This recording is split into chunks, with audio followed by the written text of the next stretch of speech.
En el extremo sur de América, donde el viento parece contar historias, el mundo del pueblo Selknam fue completamente transformado por la colonización. Vamos a adentrarnos en su trágica historia, una que habla de un conflicto brutal, sí, pero también de una increíble y sobre todo perdurable supervivencia.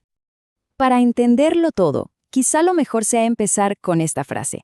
Es de Olka, una sobreviviente Selknam.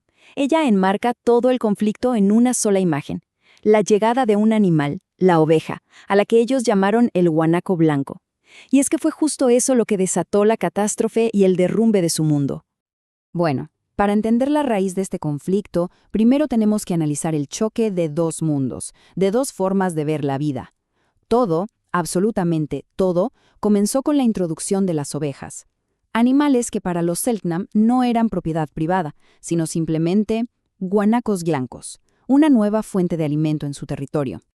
Y aquí vemos cómo el conflicto era casi inevitable, ¿no? Para los Selknam, cazar era su sustento de siempre.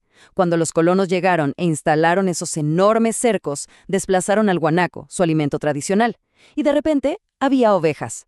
Ante la escasez, los Selknam hicieron lo que siempre habían hecho, cazar. Pero claro, para los colonos, esto no era caza, era el robo de su propiedad privada. Un choque de trenes.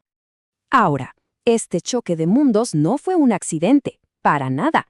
Fue el resultado de una política muy deliberada de colonización del sur, impulsada por los intereses económicos del Estado, que al final sentaron las bases para la tragedia que estaba por venir.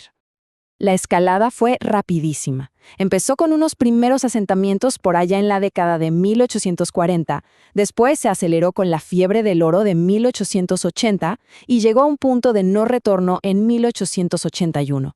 Fue ahí cuando el Estado empezó a entregar masivamente las tierras ancestrales Selknam como si estuvieran deshabitadas. Cada concesión era más presión sobre su existencia. El rol del Estado aquí fue crucial, porque si bien los abusos los cometieron colonos y hacendados, las autoridades actuaron con una ambigüedad tremenda. O sea, no implementaron políticas para impedir las masacres, ni mucho menos para proteger a los pueblos originarios. En la práctica, su inacción fue como dar luz verde para la violencia. Y esa violencia no tardó en volverse sistemática. Lo que para los Selknam era una simple lucha por sobrevivir cazando guanacos blancos, para los colonos se convirtió en la justificación perfecta para el exterminio. Todo, por supuesto, en nombre del progreso. Y así es como se creó un círculo verdaderamente trágico. Primero, los cercos causaron hambruna. Segundo, la hambruna los llevó a cazar ovejas. Y tercero, la caza de ovejas fue usada como el pretexto para la violencia organizada. Fue una espiral mortal que, básicamente, criminalizó la supervivencia de un pueblo para poder justificar su eliminación.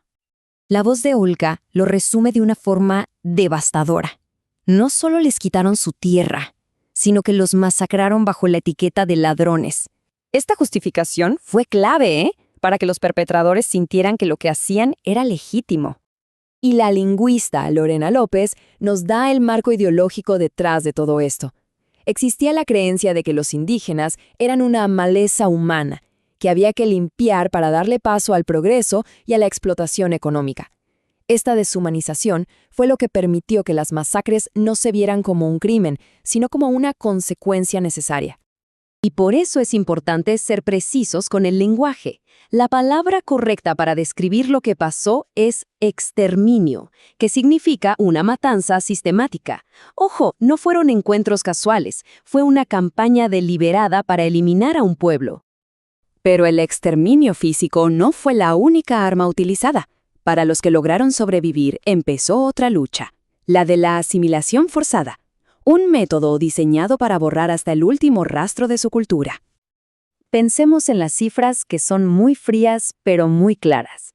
En 1881, justo antes de que todo se intensificara, se estima que había unos 2.000 Selknam.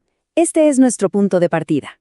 Apenas 12 años después, en 1893, la población ya había caído a unas 1.500 personas.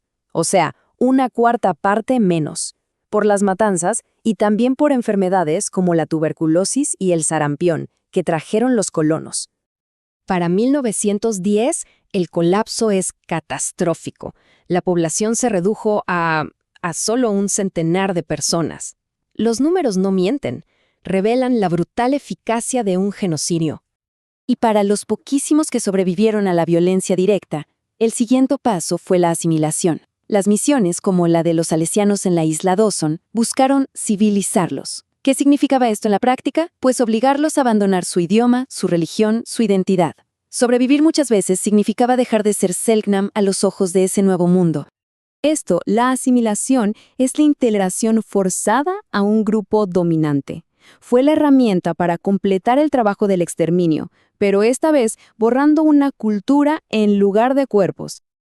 Pero aquí, justo aquí, es donde la historia da un giro fundamental, porque a pesar de todo lo que pasaron, el pueblo Selknam no desapareció, y hoy están luchando por su futuro. Y hay que decirlo con todas sus letras. A pesar de haber sido víctimas de un genocidio documentado, los Selknam sobrevivieron. Su historia no se acabó ni con las masacres ni en las misiones de asimilación. Y esta es la realidad de hoy. Sus descendientes son un pueblo vivo, están en un proceso activo súper importante para recuperar su memoria, para revitalizar su cultura y para exigir el reconocimiento que se les negó por tanto tiempo. La lucha continúa. Y así cerramos con una pregunta. Pero no es una pregunta para el pasado, sino para el presente. ¿Cómo pueden el Estado y la sociedad de hoy contribuir a esta recuperación? Y sobre todo, asegurar que una historia así jamás se repita. Es una reflexión crucial que nos queda pendiente a todos.